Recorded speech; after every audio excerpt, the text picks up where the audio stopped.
கோவையில் பார்வை மாற்றுத்திறனாளிகளுக்கு பிரத்யேக உபகரணங்கள் தயாரித்த பள்ளி மாணவர்களுக்கு அமைச்சர் அன்பில் மகேஷ் பாராட்டு தெரிவித்துள்ளார்.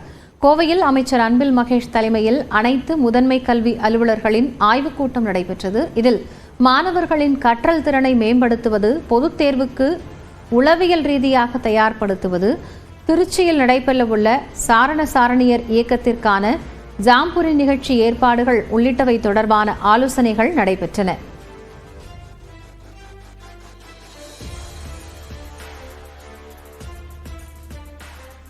வெறும்னா சென்னையில் மட்டுமே உட்காந்து ரிவ்யூ மீட்டிங் பண்ணாமல் அந்தந்த மாவட்டம் சார்ந்து நம்ம செல்லும் பொழுது இந்த அதிகாரிகள் 2 நாட்களும் இந்த பகுதியை சுற்றி இங்கே இருக்கின்ற ஸ்கூல்ஸ்க்கு சர்ப்ரைஸ் இன்ஸ்பெக்ஷன் போய் அங்கே நிலைமை என்ன என்பதையும் தெரிந்து கொள்வதற்கும் அது ஏதுவாக இருக்கும் என்ற வகையில் இன்றைக்கு அதை நாங்கள் தொடர்ந்து செய்து கொண்டிருக்கின்றோம்.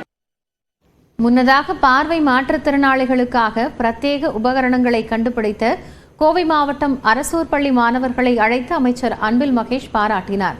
நடிப்பு திறன் போட்டியில் தேசிய அளவிலான போட்டிக்கு தேர்ச்சி பெற்றுள்ள காந்தி மாநகரைச் சேர்ந்த மாணவர்களையும் அவர் அழைத்து பாராட்டினார்.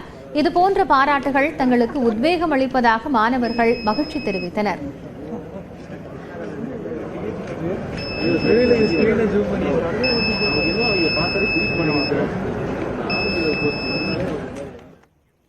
கடந்த 2 நாட்களுக்கு முன்பு பெய்த கனமழையின் காரணமாக கொடைக்கானல் மலைப்பகுதியில் 100க்கும் மேற்பட்ட திடீர் நீர்வீழ்ச்சிகள் உருவாகியுள்ளன.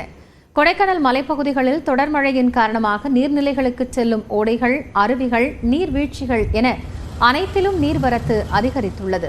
எலிவால் அருவி, வெள்ளி நீர்வீழ்ச்சி, பாம்பார் அருவி, வட்டக்கானல் அருவி, தேவதை நீர்வீழ்ச்சி, மூலையாறு அருவிகளில் வெள்ளியை உருக்கி கொட்டியது போல நீர் ஆர்ப்பரித்து கொட்டுகிறது. புலிச்சோலை, செண்பகனூர், பெருமாள் மலை, பேத்துப்பாறை, போலூர், பூக்கால் போன்ற பல்வேறு கிராமங்களில் ஆங்காங்கே புதிதாக சிறு அருவிகள் உருவாகியுள்ளன. கண்களுக்கு விருந்தளிக்கும் விதமாக உள்ள இந்த அருவிகளின் முன்பு நின்று சுற்றுலா பயணிகள் புகைப்படம் மற்றும் செல்ஃபி எடுத்துக் கொள்கின்றனர்.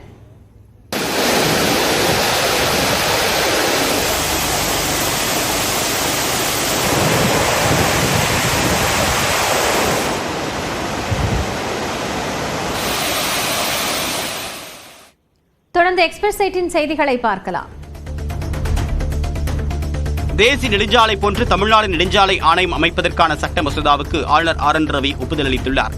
பொது மற்றும் தனியார் துறை பங்களிப்பில் தமிழ்நாடு மாநில நெடுஞ்சாலை ஆணையம் நிறுவ கடந்த பிப்ரவரி மாதம் தமிழ்நாடு சட்டப்பேரவையில் மசோதா நிறைவேற்றப்பட்டது. அதன்படி நெடுஞ்சாலைகள் பராமரிப்பு, தரம் உயர்த்த திட்டம் தயாரித்தல், பன்னாட்டு நிதியை கொண்டு வருவதற்கான மாதிரிகளை உருவாக்குவது உள்ளிட்ட பணிகளை இந்த ஆணையம் மேற்கொள்ளும். இதற்கான சட்ட மசோதாவுக்கு ஆளுநர் RN ரவி ஒப்புதல் அளித்திருக்கூடிய நிலையில் விரைவில் ஒரு தலைவர், 3 முழுநேர மற்றும் 3 பகுதி நேர உறுப்பினர்கள் நியமிக்கப்படுவார்கள் என்று தெரிவிக்கப்பட்டுள்ளது.